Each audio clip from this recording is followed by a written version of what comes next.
ভারতের ঝাড়খণ্ড রাজ্যে বিজেপি সরকার গড়তে পারলে বাংলাদেশি অনুপ্রবেশকারীদের বিরুদ্ধে এ ব্যবস্থা নেওয়া হবে বলেও মন্তব্য করেন অমিত শাহ। ভারতের কেন্দ্রীয় স্বরাষ্ট্রমন্ত্রী অমিত বরাবরই বাংলাদেশি নাগরিকদের অনুপ্রবেশ নিয়ে উচ্চকণ্ঠ। সম্প্রতি ঝাড়খণ্ডের এক নির্বাচনী প্রচারণা সভায় বাংলাদেশি অনুপ্রবেশকারীদের শায়েস্তা করার হুমকি দেন তিনি। শনিবার দেশটির গণমাধ্যম দ্য টেলিগ্রাফ প্রতিবেদনে এ তথ্য জানায়।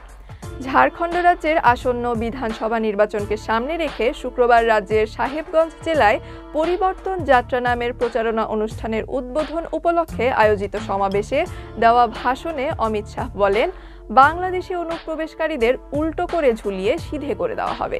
তিনি আরও জানান, পরিবর্তন যাত্রা প্রচারণার অংশ হিসেবে বিজেপির প্রতিনিধিরা 2 অক্টোবর পর্যন্ত রাজ্যের প্রতিটি গ্রামে যেয়ে পরিবর্তনের বার্তা দেবে।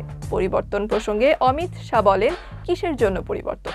ঝাড়খণ্ডে মুখ্যমন্ত্রী বদলানো নয়, এমনকি বিজেপিকে ক্ষমতায় আনাও নয়। তাদের লক্ষ্য এই দুর্নীতিবাজ সরকারকে সরিয়ে এমন একটি সরকারকে নিয়ে আসা যারা দুর্নীতি দমন করতে পারে।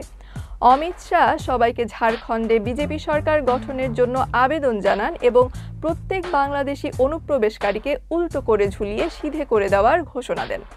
ঝাড়খণ্ড মুক্তি মোর্চার হেমন্ত সরেনের নেতৃত্বাধীন জোট সরকারকে দেশের সবচেয়ে দুর্নীতিগ্রস্ত সরকার হিসেবে অভিহিত করেন অমিত শাহ। তিনি বলেন, হেমন্ত সরেনের সরকার দুর্নীতি ছাড়া কিছুই করেনি।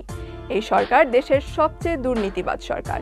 এর আগে 2018 সালেও তিনি বাংলাদেশি অনুপ্রবেশকারীদের উই পোকা হিসেবে অভিহিত করে সমালোচিত হয়েছিলেন।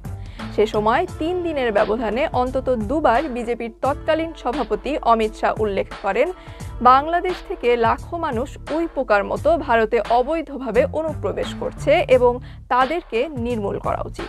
তিনি বলেন, অনুপ্রবেশকারীরা প্রকৃত ভারতীয়দের অধিকার হরণ করছে, রসদে ভাগ বসাচ্ছে, উই পোকার মতো ভেতর থেকে দেশকে কুরে কুরে খাচ্ছে।